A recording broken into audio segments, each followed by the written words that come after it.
La zona gialla è a un passo per il Veneto, che nei prossimi giorni resta in fascia bianca solo grazie al mantenimento sotto soglia di uno dei 3 parametri che determinano lo stato delle regioni italiane.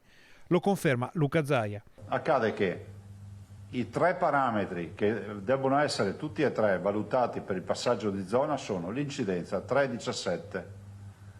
Per il passaggio di zona bisogna avere 150, quindi primo parametro superato.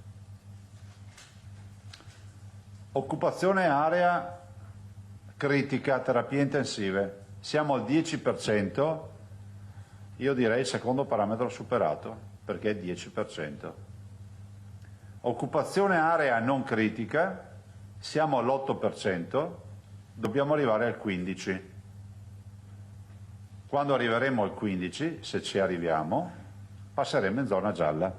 Quindi questa settimana, pur avendo 2 parametri su 3 da zona gialla, ancora non vedono il Veneto in zona gialla. La zona gialla però è davvero vicina per il Veneto, con tutte le conseguenze per la vita quotidiana dei suoi abitanti. Siamo appesi a un filo, la preoccupazione c'è, vorrei ricordare che il passaggio di zona non è una passeggiata, anche se è, diciamo, fra virgolette, abbastanza morbido per passare dal bianco al giallo, perché al giallo avremo le mascherine obbligatorie anche all'aperto, riduzione a 4 i posti al tavolo del ristorante,